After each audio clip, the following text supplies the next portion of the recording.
우리는 끊임없는 문제에 직면하며 살아갑니다.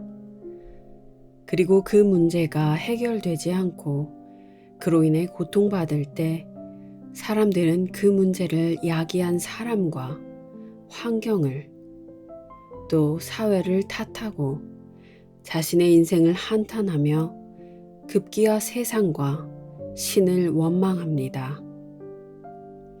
이럴 때 문제는 쉽게 풀리지 않습니다.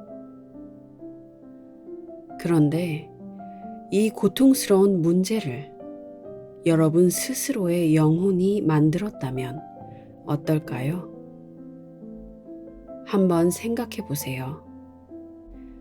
여러분이 살아가며 겪은 온갖 기쁜 일과 힘든 일, 좋은 일과 나쁜 일 모두를 과거에 여러분 스스로 계획하여 태어났다면 말입니다.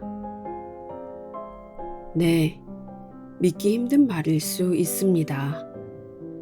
어이없고 기가 막힌 소리지만 여기서 그만두지 마시고 정말인지 한번 들어보세요.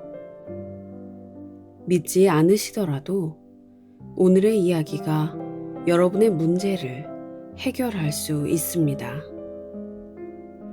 두렵고 고통스러운 마음으로부터 해방될 수 있습니다.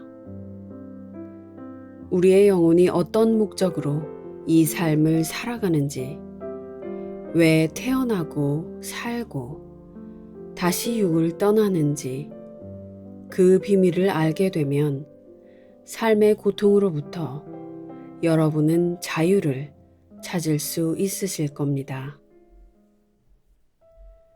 여러분은 아시나요? 여러분이 이미 많은 생을 살아왔음을, 이미 여자였고 남자였음을, 선해도 보았고 악해도 보았음을. 환생에 대한 믿음은 힌두교, 불교 같은 세계의 주요 종교에서 중요한 부분이지만 서양 문화에서도 환생과 영혼의 여정에 대해 깊이 공감하는 사람이 많습니다. 저는 존재하는 것 자체가 아무리 고통스럽더라도 현재 지구에 우연히 살게 된 사람은 아무도 없다고 확신합니다. 당신의 영혼은 이번에 당신이 이루게 될 성장을 위해 이상적이고 완벽한 시간과 장소를 기다렸고 그 결과 당신은 이렇게 환생하게 된 것입니다. 당신의 외모, 성격적 특성, 당신의 경향, 소질과 재능, 이미 전생에 알았던 다른 영혼들과의 중요한 만남들, 모두 당신이 미리 계획했던 것들입니다. 그리고 당신의 인생은 약 25명의 가족 같은 영혼들이 함께하면서 이루어집니다. 환생과 환생 사이 당신의 영혼은 일종의 결산을 하며 자문합니다. 나는 무엇을 배웠나? 그리고 무엇에 실패했나? 조건 없는 사랑의 길을 가는 나에게 더 배워야 할 것은 무엇이고 더 경험해야 할 것은 무엇인가? 이것은 마트에 가기 전에 적어보는 필요한 것들의 목록과 비슷합니다. 당신은 사야 할 것들을 미리 생각합니다. 당신 영혼이 하는 일도 똑같습니다. 당신 영혼은 당신에게 부족한 경험을 최대한 많이 하도록 계획합니다. 매우 아픈 경험을 해야 할 수도 있습니다. 우리는 아픔을 통할 때 가장 빨리 배우기 때문입니다. 아픔은 에고의 껍질을 벗깁니다. 하지만 당신이 갈 수 있는 깨어나기 위한 가장 빠른 길은 일상의 생각, 말, 행동에 주의하는 것입니다. 매일 자신에게 이렇게 물어보세요. 행동을 통해 더 높은 의식에 다가갈 수도 있고 멀어질 수도 있음을 잘 안다면 나는 오늘 어떻게 행동해야 할까? 모든 생각, 모든 감정, 모든 행동이 이 우주에 영향을 주고 당신 인생 장부에 흔적을 남깁니다. 그 장부에 기재된 것은 절대 사라지지 않고 우리는 기재를 중단할 수도 없습니다. 모든 행위는 그것만의 카르마를 남기기 때문입니다. 자신과 타인에게 큰 고통을 주는 힘든 인생을 선택하는 영혼도 많습니다. 하지만 환생의 여정이 다 끝나고 나면 누구나 똑같은 문을 지나 근원으로 돌아가게 되어 있습니다. 사랑하는 신의 눈에는 우리 모두 똑같은 자식일 뿐입니다. 낮은 의식으로 인한 생각 없는 행동은 우리 영혼의 쓸데없는 여정을 늘립니다. 생각 없는 행동이 만든 새 카르마까지 상쇄해야 하기 때문입니다. 나는 육체적으로 큰 장애가 있는 사람을 보면 대개 이해할 수 있습니다. 그런 장애로 카르마를 한 번에 크게 상쇄하겠다는 용감한 결정을 태어나기 전에 했음이 보이기 때문입니다. 용감한 영혼만이 지구에 태어날 것을 결심합니다. 3차원 세상인 지구에서의 삶은 깨달음으로 향한 길 위에서 우리가 갈 수 있는 가장 혹독한 학교이기 때문입니다. 다른 차원에서 살기를 결정한 다른 영혼들은 지구를 경험한 영혼들에게 큰 경의를 표합니다. 자진해서 지구에서 태어날 용기를 냈음과 지구에서는 인간의식이 에고의 지배당함을 잘 알기 때문입니다.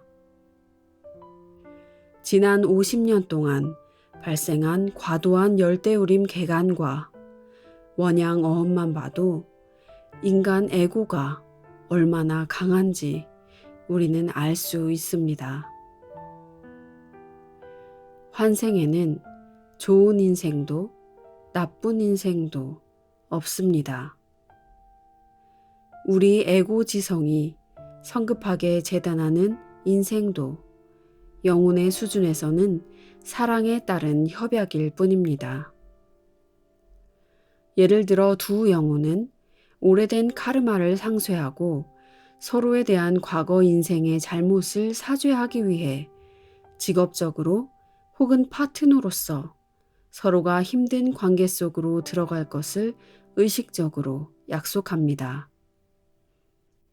그리고 서로의 역할을 바꿔가며 그 똑같은 경험을 다음 생에도 반복합니다. 한 영혼이 다른 영혼에게 특정 나이에 정신적 혹은 육체적으로 아프게 할 것을 의식적으로 부탁하기도 합니다. 그리고 환생 전에 서로 그런 행위를 하고 받을 것에 분명히 동의합니다. 그래서 지구가 자연재해, 전쟁 혹은 혼돈의 시기를 겪을 때면 저 위에서는 환생을 고대하는 영혼들이 줄을 섭니다. 여러 인생이 요구되는 수많은 감정적 경험을 한 번에 할 수 있기 때문입니다. 영혼이 가는 길의 목적지가 온전히 성숙하고 조건 없이 사랑하는 것이라면 먼저 다양한 경험을 할 필요가 있습니다. 이것은 이해할 만합니다. 수많은 환생 동안 상처를 주고 또 받기도 해봐야 비로소 깊은 감정들을 느끼고 이해할 수 있으니까 말입니다. 스스로 경험해보지 못한 것을 이해할 수 있는 사람은 없습니다.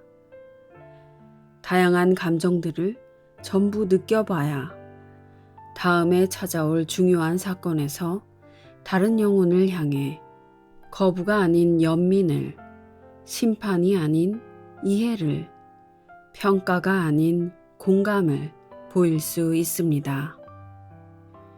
인도의 철학자이자 영적 지도자인 지두 크리슈나무리티는 평가 없이 관찰하는 능력을 인간 지성의 가장 높은 형태라고 말한 바 있습니다. 무슨 일이든 평가하기를 거절하는 영혼은 깨어난 영혼입니다. 깨어난 영혼은 모든 것과 모든 존재를 받아들이고 인정합니다. 모든 존재는 자신이 처한 의식 수준 안에서, 다시 말해 영혼의 성숙도에 따라 최선을 다하고 있음을 잘 알기 때문입니다. 그런데 환생의 유일한 목적이 깨어난 영혼으로 의식 있게 행동하는 것이라면 우리는 왜 전생을 기억하지 못할까요? 그 대답은 간단합니다. 현생이 수많은 생 중에 하나일 뿐임을 안다면 최선의 노력을 다하지 못하고 감정적으로 더 많이 배울 기회도 놓치게 될 것이기 때문입니다. 이런 인생은 어차피 점수에는 가산되지 않으므로 열심히 할 필요가 없는 시험 같은 것입니다. 망각의 베일은 우리가 빨리 배우고 새로운 숙제와 시험을 정말 진지하게 받아들이게 하는 도구입니다. 저는 몇 해 전 매우 격한 감정을 일으키는 나쁜 소식을 듣고도 이건 내가 선택한 것이야, 이래야만 하는 것이야 라고 생각하며 그 감정을 의식적으로 억눌렀던 경험이 있습니다. 그런데 나이 지긋하고 매우 영적인 어느 여성분이 이렇게 말해 주셨습니다. 그렇게 살려고 여기에 태어난 것이 아니야. 내가 깨어났다고 해도 내 영혼은 여기에 있어. 내가 감정을 보여주고 그것에서 배우고 숙고하기를 바라기 때문이지. 그녀의 말이 맞았고 그때부터 저는 저에게 슬픔을 허락했습니다.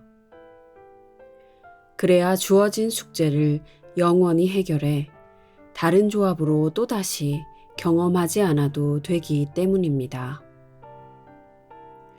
당신이 해결하지 않은 숙제는 언젠가는 해결해야 할 것들이고 그렇게 밀어넣는 동안 우리는 에너지를 빼앗기게 되어 있습니다. 전생을 기억하지 못하는 것은 전생의 모든 편견과 기존의 생각들에서 벗어나고 싶기 때문이기도 합니다. 우리가 갖는 장단점, 호감, 반감 모두 배움을 크게 방해하는 요소들입니다. 이런 것들을 모두 그대로 갖고 올 때 많은 새로운 경험을 의식적으로 피하게 될 테니 깨달을 수 있는 영역이 매우 좁아집니다. 예를 들어 오렌지를 좋아하지 않는 사람은 오렌지가 맛이 없었던 경험을 기억하기 때문에 오렌지를 새롭게 경험할 기회 자체를 외면하게 될 것입니다. 일상의 다른 일들에서도 마찬가지의 일이 벌어질 수 있습니다. 그리고 편견에서 벗어나지 못하면 무엇보다 다른 영혼들을 다시 새로운 눈으로 볼 수 없습니다. 지구라는 실험실에서 당신이 받을 수 있는 가장 큰 선물이 있는데 그것은 바로 자유의지입니다. 자유의지란 다름이 아니라 매일 의식적으로 새로운 결정을 내릴 수 있다는 뜻입니다. 제가 알기로 태양계에서 이토록 큰 자유를 제공하는 유일한 차원은 지구입니다. 다른 차원들에서는 영혼이 의도한 숙제를 마치게 하고 배워야 할 것을 배우게 하는 일종의 감독 아래에 들어가게 됩니다. 그런데 자유의지라는 선물을 받기는 했어도 당신은 자유의지의 65%를 태어나기 전에 이른바 더 상위의 영혼 계획을 위해 반납했습니다. 그 전에 물론 당신은 어떤 배움을 위해 여기로 올 것인가를 스스로 결정했습니다. 이렇게 한번 생각해 보세요. 당신은 바르셀로나에서 시작해 로마에서 끝나는 여행을 계획했습니다. 그렇게 대강 65%의 여행이 이미 정해졌습니다. 어떤 길로 얼마나 오래 여행할지, 실제로 어떤 속도로 목적지에 도착할지, 실제로 정말 도착할지 아닐지는 나머지 하위의 자유의지 35%가 결정합니다. 당신 영혼은 이미 축적해온 경험과 아직 부족한 경험을 비교한 후 당신에게 늘 최대한의 성장을 약속하는 계획을 하나 선정합니다. 우리 영혼은 한 생애에 몰두할 주제를 원칙적으로 하나에서 3개 정도 선정합니다. 당신 인생이 5개 이상의 크고 지속적인 도전 과제를 갖고 있다면 이 생에서 짧은 시간에 최대한 많이 배우고자 했던 영혼의 의도가 있었을 것입니다. 이것 또한 당신의 길잡이 형들과 함께 당신 스스로 사전에 완벽히 만들어둔 계획임을 항상 염두에 두기를 바랍니다. 당신은 여기 지구에서 인간의 몸을 입고 있습니다. 그 몸은 3차원 시공간의 법칙 아래 놓여 있습니다. 따라서 그 몸은 자라고 또 소멸할 것입니다. 우리 몸의 오감은 표면적인 것만 파악할 뿐 본질은 알지 못합니다. 반면 당신의 영혼은 자유롭습니다. 영혼은 섬세한 세상에 거주합니다. 영혼에게 시공간의 법칙은 아무 효력이 없습니다. 4차원 세상에서는 시간이 일렬로 가지 않고 나란히 갑니다. 그리고 공간적 거리도 없습니다. 그곳에서 우리는 모든 것을 아주 다르게 볼 수밖에 없습니다. 모든 미망 너머에서 보는 당신 영혼의 눈과 함께라면 모든 것의 본질과 진실이 드러날 것입니다. 잠을 잘 때 우리는 모두 그 다른 세상으로 갑니다. 길어진 수명과 함께 이 세상의 영향을 더 길게 받게 됨에 따라 이 세상의 기쁨과 괴로움, 욕망과 바람에서 정체성을 찾기가 더 쉬워졌고 따라서 수면 상태를 의식적으로 기억해 일상으로 가져오는 사람이 점점 더 줄어들게 되었습니다. 저의 직감에 따르면 평행우주에 시간이 존재하지 않더라도 우리는 약 2개월에서 3개월마다 잠자는 동안 큰 업데이트를 경험합니다. 당신의 영혼 계획에 맞게 다음에 당신이 해결해야 할 숙제와 시험이 업데이트 되는 것입니다. 어떤 사건이 실제로 일어나기 전부터 뭔가 예감하게 되는 때가 있는데 바로 이런 이유에서입니다. 그럴 때는 그럴 만한 이유가 없는데도 그 일이 일어날 것을 이미 알고 있는 것 같습니다. 의식이 높은 사람일수록 저 위와의 연결이 강하고 그래서 다음에 기다리고 있는 것을 더 빨리 알아채게 됩니다. 인생은 성장을 위한 시험과 사건들로 언제나 가득합니다. 이것은 당신이 어떤 인생을 선택했든 마찬가지입니다. 당신은 비싼 주택에서 살며 고급 자동차를 몇 대씩 갖고 매일 도난과 손상을 걱정하겠다 선택했을 수도 있습니다. 혹은 노숙자가 되어 다리 밑에서 살며 원인 모를 무좀을 달고 살겠다고 선택했을 수도 있습니다. 어쨌든 당신이 선택한 그 인생에 맞는 영혼의 도전들이 계속 다가올 것입니다. 물론 다양한 환생 중간엔 덜 힘든 인생도 있고 그런 인생도 반복됩니다. 하지만 그런 인생도 높은 수준에서 보면 항상 깊은 의미를 지니고 있습니다.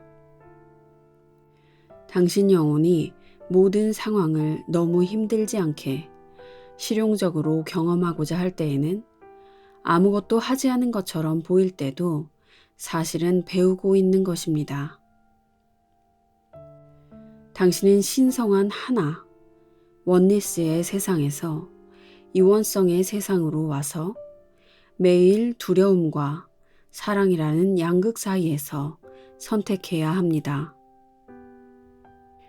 물론 늘 사랑으로 행동하고 싶습니다. 당신 인생의 큰 문제들은 모두 사랑으로 답하라고 말하는 당신 영혼의 부드러운 초대장입니다.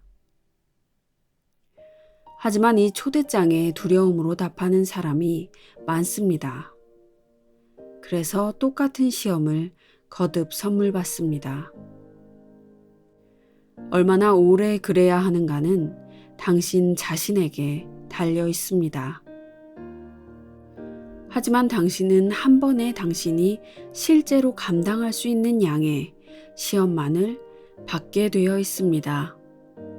그보다 더 많이 받는 경우는 극히 드문 일입니다. 약한 자만이 쉬운 길을 갑니다. 최대한 강해져야 하는 순간이 와야 자신이 얼마나 강한 사람인지 알게 됩니다. 그리고 우리가 하는 모든 일에는 늘 동전의 양면이 있습니다. 중국에는 상황이 얼마나 금방 바뀔 수 있는지 보여주는 옛날 이야기가 하나 전해 내려옵니다. 옛날에 어떤 나이 지긋한 농부가 살았는데 그에게는 말이 하나 있었습니다. 그 말로 농부는 밭을 경작했습니다. 어느 날 아침 일어나 보니 밤새 말이 사라졌습니다. 그리고 이웃들이 와서 말했습니다. 아이고, 안 됐군요. 이제 말이 없으니 밭은 누가 갈고 어떻게 먹고 산대요? 농부는 미소를 지으며 말했습니다. 글쎄요. 다음날 농부는 사라진 말을 찾으러 나갔습니다. 그렇게 닷새를 숲속에서 헤매다 농부는 드디어 말을 찾았습니다. 그런데 자신의 말만 찾은 게 아니었습니다. 그 옆에는 다른 야생마도 한필 더 있었습니다. 그러자 이웃들이 와서 말했습니다. 아이고, 운이 좋으시군요. 이제 말이 두 필이나 있어요. 그러자 농부는 또 웃으며 글쎄요 라고만 했습니다. 농부에게는 아들이 하나 있었습니다. 아들이 아버지를 도와 밭일을 하려고 야생말을 탔습니다. 그런데 말이 사납게 날뛰는 바람에 그만 말에서 떨어져 다리가 부러지고 말았습니다. 그러자 이웃들이 와서 말했습니다. 아이고, 어떻게 이런 일이 다 있대요? 영감님은 계속 늙고 쇠약해져 갈 텐데 아드님이 이제 밭일을 도울 수가 없네요. 그러자 노인은 이번에도 웃으며 글쎄요 라고만 했습니다. 2주 후에 나라에 전쟁이 터져 18세 이상의 남자들이 모두 전쟁에 나가야 했습니다. 이웃의 아들들도 마찬가지였습니다. 이웃들이 다시 노인에게 와서 말했습니다. 아니, 이렇게 운이 좋을 수가 있나요? 아드님은 다리가 아프니 집에 남아 있는데 우리 아들들은 영원히 돌아올지 못할지도 모른다네요. 그러자 노인은 이번에도 글쎄요 라고 할 뿐이었습니다. 노인은 자신에게 일어난 일을 평가하지 않았습니다. 지금을 분석하지 않고 받아들였습니다. 노인은 더 높은 질서에 순응했습니다. 그리고 이 우주라는 거대한 장에서 우연히 일어나는 것처럼 보이는 사건들을 에고지성으로 규정하는 것이 불가능함을 잘 알고 있었습니다. 지구상에는 약 80억 영혼이 각자 다른 성숙도를 가지고 각자 다른 영혼의 계획을 따라 살아가고 있습니다. 환생을 덜 해본 젊은 영혼이라면 더 빨리 배우고 싶어 합니다. 제가 이해한 것에 따르면 이런 영혼은 생존 싸움을 경험하기 위해 고난이 예상되는 지역에서 태어납니다. 젊은 영혼들이 환생하지 않으면 지구사회의 존재 자체가 불가능해지므로 이들의 환생은 감사해야 할 부분입니다. 젊은 영혼은 지구에서의 나이와 상관없이 종종 순진한 격정과 아이 같은 행동을 보입니다. 환생 경험이 많은 성숙한 영혼은 혼자 많은 시간을 보냅니다. 그리고 사람들에게 이타적인 길을 보여주는 등 인류의 당면 과제를 숙고하고 해결하려 노력합니다. 의식이 높지 못한 사람은 청천벽력 같은 불행이 닥치면 부당하다고 생각합니다. 내면에서가 아니라 밖에서 답을 찾으므로 아무것도 진정으로 배울 수가 없습니다. 환경, 정치, 인생, 날씨, 신의 탓을 합니다. 그렇게 시작된 자기연민과 불평이 시간이 지나면 원망이 되고 울분이 됩니다. 그리고 자기 운명의 마스터가 되는 대신 피해의식 속에서 살아갑니다. 창조자가 되기보다 희생자가 되기를 선택합니다. 만드는 자가 아니라 모방하는 자가 되고 직접 해보지 않고 평가만 합니다. 경험해가며 행운을 만들어가는 대신 평생 아무것도 시도하지 않습니다. 인생에는 당신이 선택할 수 있는 상황들이 있습니다. 물론 이미 결정되어 있어서 달리 결정할 수 없음에도 결정해야 할 것만 같은 상황들도 있을 것입니다. 하지만 이미 오래전에 결정난 일이므로 당신이 거부한다면 당신의 영혼은 당신을 위해 어둠의 고통스러운 길을 선택할 수밖에 없습니다. 그 고통이 얼마나 지속될지는 오직 당신에게 달렸습니다. 하지만 그림자가 있는 곳에는 반드시 빛도 있습니다. 자신이 운명의 개척자임을 아는 사람은 그 반대입니다. 이 사람은 좋은 일이든 나쁜 일이든 영혼이 관여한 것임을 이해합니다. 그리고 모든 시험을 감사하게 받으며 이겨내고 극복합니다. 그 시험이 깊은 의미에서 그를 강하게 하고 성숙하게 하는 선물임을 알고 있습니다. 그렇게 의식 있게 행동할 때 그는 더 나은 미래를 위한 씨앗을 뿌리는 것이고 그렇게 그의 운명은 더 좋아질 것입니다. 여러분은 어떻게 여러분의 운명의 마스터가 되시겠습니까? 카르마와 환생은 서로 얽혀 있습니다. 카르마는 환생이라는 큰 바퀴가 몰고 가는 하나의 시스템입니다. 카르마는 모든 개인의 현생에서의 행위가 다음 생의 상황들에 영향을 미침을 보증합니다. 이 세상에 고통이 이토록 만연한 이유가 대개 이전의 삶들에서 행한 잘못된 행동들 때문입니다. 하지만 카르마는 신의 처벌을 의미하지 않습니다. 우리 힘 밖에 있는 불가피한 운명 또한 아닙니다. 사실은 그 반대입니다. 카르마는 당신의 생각, 말, 행동에 따라 변하기 때문입니다.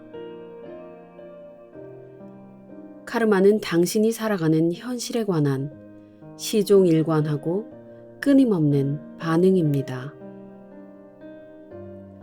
좋은 행위든 나쁜 행위든 효력을 갖지 않는 행위는 없습니다. 그러므로 상을 주거나 벌을 주는 것은 카르마가 아니라 당신 자신입니다.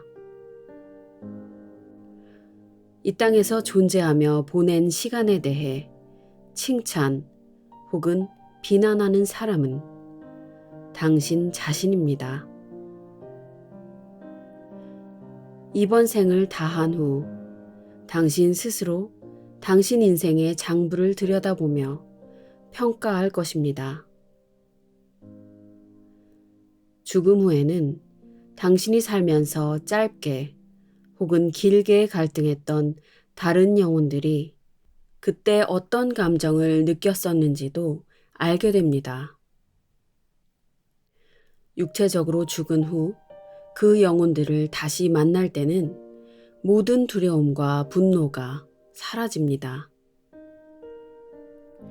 각자가 맡은 역할을 완벽하게 수행하기 위해 필요했던 안개, 그 3차원 세상의 장치를 인식합니다.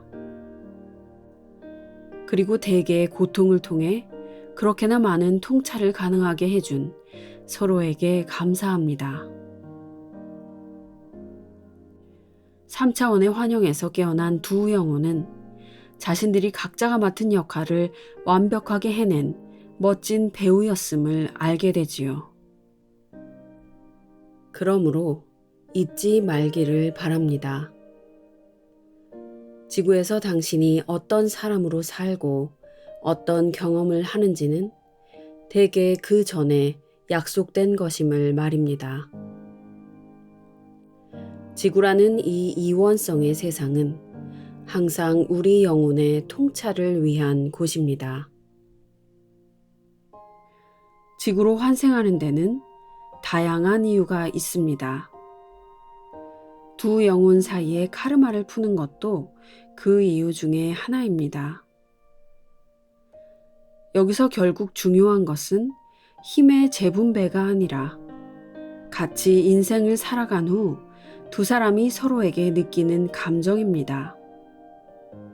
두 사람이 정직하게 느끼기에 저울의 균형이 맞춰졌다면 오래된 카르마의 뒤얽힘이 풀릴 것입니다.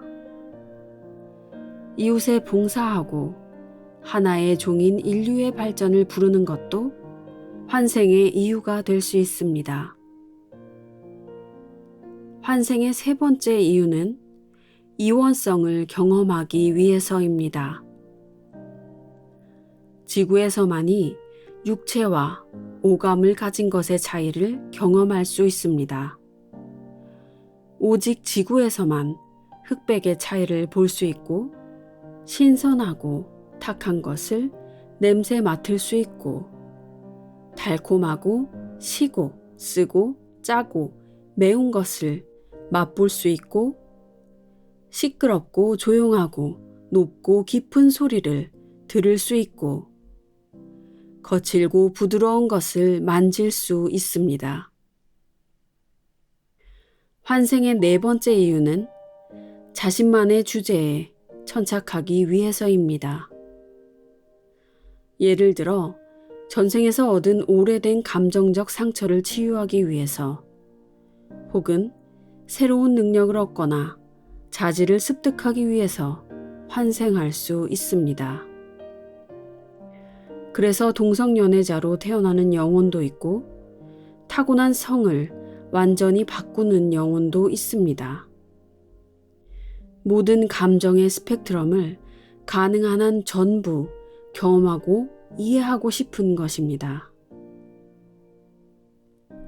당신이 지구에서 배우고자 하는 가치 중에 하나에서 7가지 정도가 중요시됩니다. 환생 전에 배우고자 계획한 가치의 수가 많을수록 고통받을 가능성도 그만큼 커집니다. 하지만 그 가치를 빨리 습득할수록 고통도 그만큼 빨리 줄어듭니다. 때로 영혼의 계획이 바뀌기도 합니다. 내성적인 한 남자가 자기 주장이 강한 한 여성과 둘이 30살이 될 때 만나 서로로부터 배우기로 미리 약속했다고 칩시다. 그 만남으로 여자는 다른 사람의 주장을 존중하는 법을 배워야 하고 남자는 자기 주장을 관철하는 법을 배워야 합니다. 그런데 남자가 자유의지를 발휘해 27살에 이미 연설하는 법 워크숍에 참여해 두려움을 없앴다면 3년 후에 약속된 관계로 배울 것은 더 이상 없게 되므로 그 만남은 영혼의 수준에서 취소되게 됩니다. 그리고 남자의 에너지 서명이 그만큼 달라질 테니 둘 사이 감정적이고 성적인 끌림이 일어나지 않게 되는 것입니다. 많은 사람이 영성을 전혀 모르거나 알려고도 하지 않으며 살아갑니다. 모두가 영적인 존재임에도 불구하고 말입니다. 이들은 영성을 밀교적인 것이라 치부하고 더 이상 생각하지 않습니다. 혹은 어차피 믿을 수 없는 종교적, 특히 기독교적인 개념이라고 봅니다. 하지만 나이가 들면서 우리는 어쩌면 죽음 후에도 무언가 계속 이어지지 않을까 하는 생각을 더 자주 하게 됩니다. 사랑하는 사람을 먼저 떠나보냈다면 그런 생각이 더 강해집니다. 반쯤 잠든 상태에서 거의 평생을 살다가 뒤늦게 의식 상태가 높아져 삶의 중요한 부분들을 천착하는 사람이 많은 것이 저는 정말로 안타깝습니다. 나는 정말 내 삶을 살았던가? 그때 내렸던 결정을 나는 지금도 똑같이 내릴까? 나는 무엇을 잘못한 걸까? 정말 이 모든 것이 그럴 만한 가치가 있었던 걸까? 왜 죽음이 임박해서야 이런 질문들을 하는 걸까? 우리는 어차피 매일 죽어갑니다. 갓 태어난 아기도 하루만큼 죽어간 것입니다. 제가 이 책을 쓴 것은 세상에 고통받는 사람이 지금도 너무 많기 때문입니다. 많은 사람이 소비의 미망 속에서 살고 부자가 되기를 갈망하며 살고 자신이 얼마나 창조적이고 위대한 존재인지 잊어버리고 늘 먼지보다 못한 존재라고 생각하며 삽니다. 하지만 우리에게 본질은 몸이 아니라 에너지입니다. 그리고 에너지는 언제나 거기에 있습니다. 에너지는 생산될 수도 파괴될 수도 없습니다.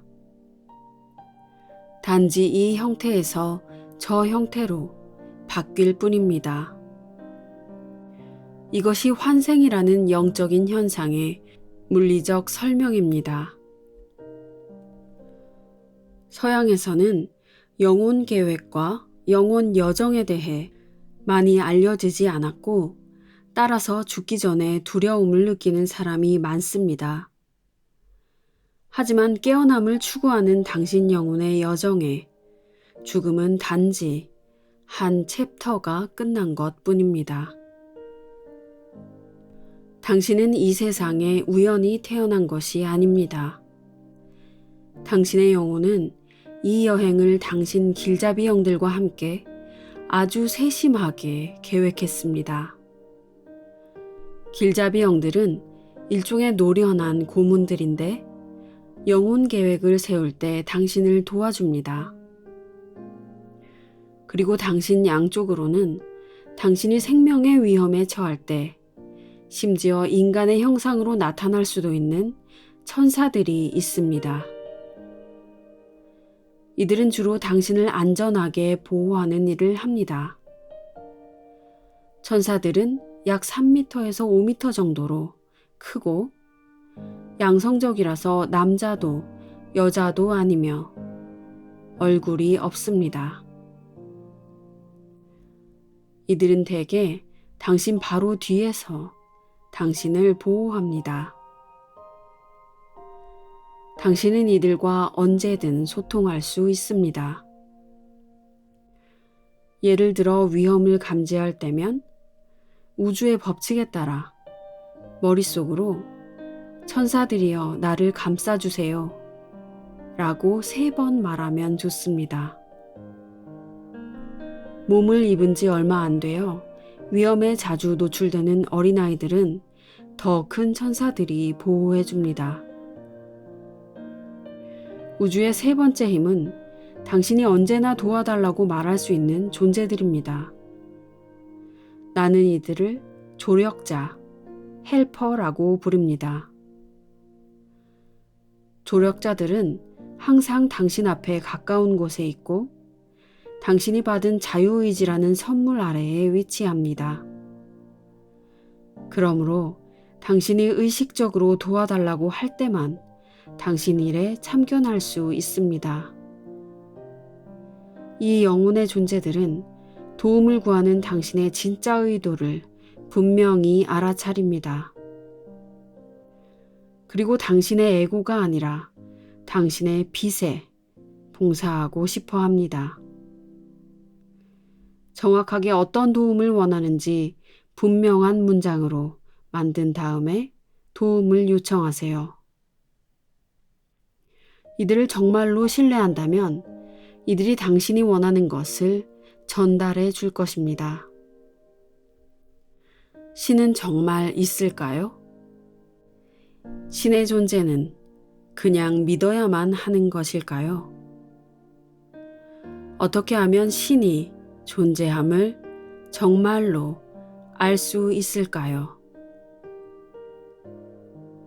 이 질문들은 우리 존재의 근원에 관한 인생에서 가장 중요한 질문들이 아닐까 합니다.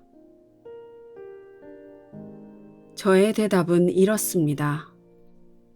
눈이 먼 채 태어나서 한 번도 태양을 보지 못한 사람은 태양이 정말 존재하는지 100% 확신할 수 없습니다. 단지 태양이 존재한다고 믿을 뿐입니다. 태양을 보아서가 아니라 태양을 느낌으로 태양이 존재한다고 믿습니다. 인간 이성과 지성의 한계가 있을 수밖에 없는 능력들에 의지하지 말고 마음을 열고 주변을 제대로 살핀다면 누구나 그 즉시 매일 우리를 둘러싸며 일어나고 있는 수많은 기적을 알아차릴 수 있습니다. 자연과 동물과 식물의 세계는 단 몇 개의 예일 뿐입니다. 세계적으로 유명한 배우 러셀 크로우는 철저한 무신론자였다가 나중에 나이가 들어서 독실해졌습니다. 아들을 얻고 나서 그는 이 땅에는 설명할 수 없는 것들이 너무 많다.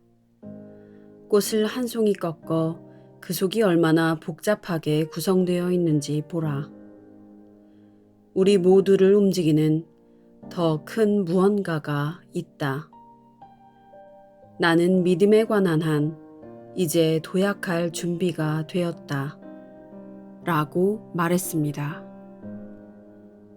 이것이 모든 것을 지켜보고 있는 더 큰 의식 없이 우리의 삶이 대체 가능한가? 라는 질문에 대한 세계적인 스타의 대답입니다.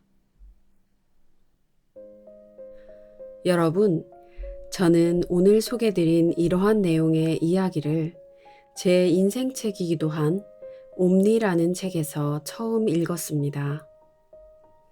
그리고 이 소울마스터라는 책에서 다시 만나니 정말 반가웠습니다. 두 책은 비슷한 이야기를 하는데요. 옴니에서는 채널링을 통해서, 그리고 이 책에서는 저자가 깨달음을 통해서 알게 되었다고 합니다. 자기계발 서적들을 읽다 보면 서로 다른 세계의 존재들이 혹은 일면식도 없는 사람들이 서로 한치의 오차도 없는 같은 이야기를 할 때, 아, 정말 우주를 관통하는 하나의 진리가 있구나 하는 생각에 기쁜 마음이 벅차오를 때가 있습니다. 이제 여러분의 눈에도 근원의 나를 찾아 사랑하고 살겠다는 우리 삶의 근본 목적이 보이시나요? 이 모든 삶의 과정이 더 많은 경험을 통해 성장하려는 내 영혼의 의도였다는 사실을 가슴으로 느낀 분이라면 앞으로의 삶은 달라지실 겁니다. 저는 처음 이 사실을 접했을 때 당시 시달리던 한 가지 문제에 대해 생각해 보았습니다. 처음에는 이 상황을 내가 만들었다니 믿기지가 않았습니다.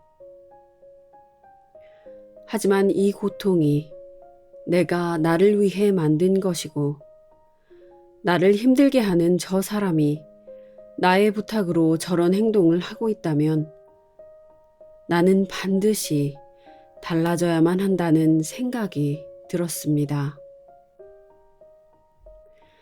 삶의 고난들은 나를 죽을 것만 같은 기분으로 몰고 가기도 하지만 사실 그 목적은 나를 고통스럽게 하기 위한 것이 아니라 내 의식의 성장을 이루어내기 위해 만들어진 장이고 내가 이겨낼 나의 숙제였다는 것이 서서히 받아들여졌습니다.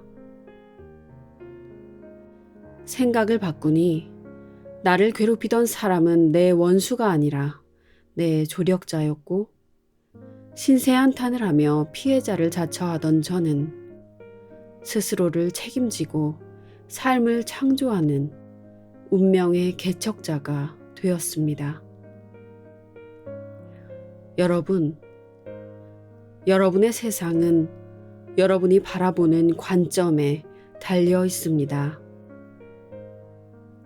관점을 바꾸는 순간 문제를 바라보는 시선이 완전히 달라지더군요. 그래서 저는 제 앞에 놓인 문제를 어떻게 해결할지 생각했습니다. 그렇게 생각해봐야 문제는 여전한데 어떻게 해결하냐고요? 모든 문제를 해결하는 방법은 한 가지입니다. 우리 삶의 근본 목적은 사랑이고, 사랑은 곧 받아들임이죠. 받아들임은 수용이지만 가만히 있으라거나 혹은 무조건 참으라는 뜻은 아닙니다. 여러분은 어떤 행동이든 할 수 있습니다. 그 상황을 거부하는 선택도 할 수 있지요. 하지만 어떤 행동을 하든 그것과는 별개로 마음의 수용이 우선되면 물질 세계의 행동의 결과는 큰 의미가 없습니다. 여러분이 받아들이는 순간 이미 고통은 사라지기 때문입니다. 고통이 없다면 문제는 그저 일상일 뿐이고 오히려 깨달음을 준 감사한 일이 됩니다. 그리고 대단한 일이 아니게 되면 편안하게 선택하고 결정할 수 있지요. 그렇게 되면 그건 더 이상 문제가 아닙니다. 다시 제 문제로 돌아와서 제가 어떻게 문제를 해결했는지 말씀드려 볼게요. 그 문제는 오랫동안 제 마음을 불편하게 했던 일이었고 앞으로 삶에서도 계속 일어날 수 있는 일이었습니다. 그래서 문제라고 생각했던 불편한 마음과 감정을 중심으로 그 원인을 찾았습니다. 그리고 제가 예상하는 가장 최악의 상황을 떠올려 봤습니다. 그리고 스스로에게 물었습니다. 나는 이걸 받아들일 수 있는가?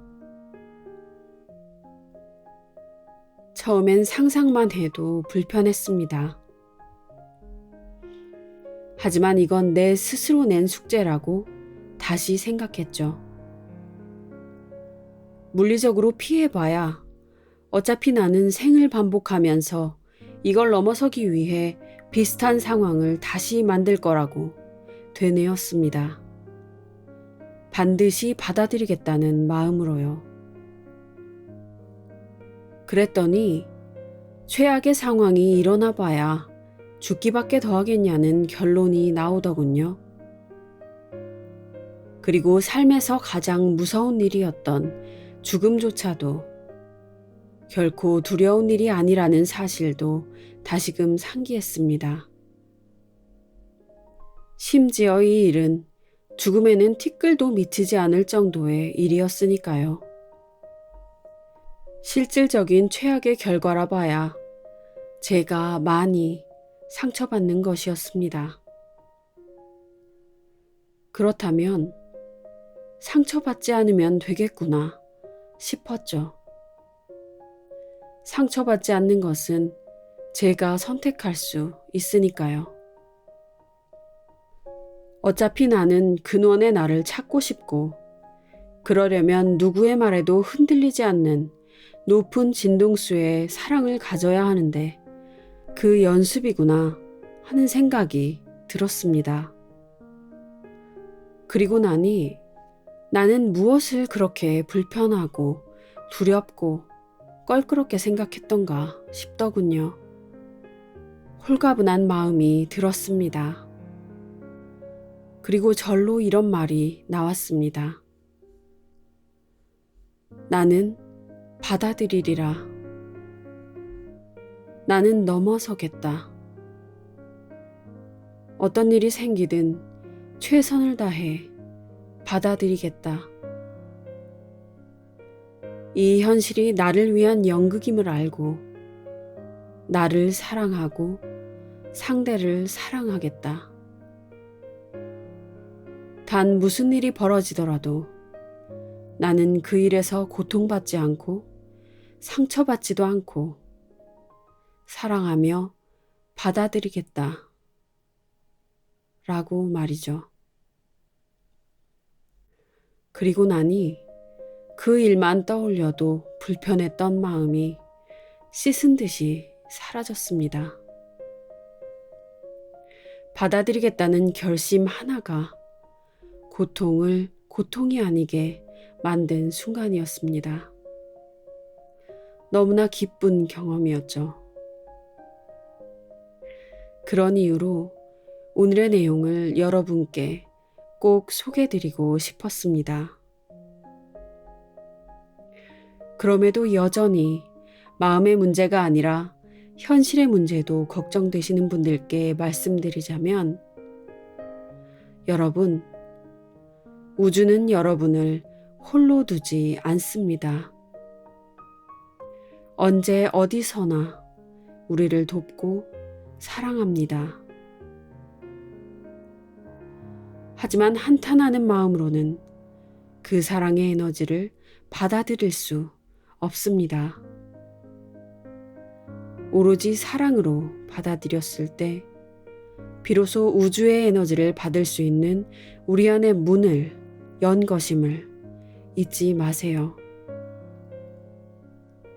최선을 다해 사랑할 때 현실의 문제도 여러분의 뜻대로 해결될 수 있을 것입니다. 여러분, 누구든 문제라고 생각하는 현실의 책임을 남에게 전가하지 않고 스스로 책임질 수 있습니다. 우리는 스스로 이 문제를 뛰어넘기 위해 이 땅에 왔으니까요. 관점을 전환하면 앞으로 여러분 앞에 생기는 어떤 문제든 다르게 바라보실 수 있으실 겁니다. 우리 함께 많이 연습해 보면 좋겠습니다. 여러분도 새로운 관점으로 바라보고 문제가 아니게 되는 기적을, 의식이 커지고 마음이 확장되는 기쁨을 함께 경험할 수 있다면 정말 좋겠습니다. 그럼 오늘은 여기서 인사드리겠습니다. 오랜 시간 함께 해주셔서 감사합니다. 저는 백일이었습니다.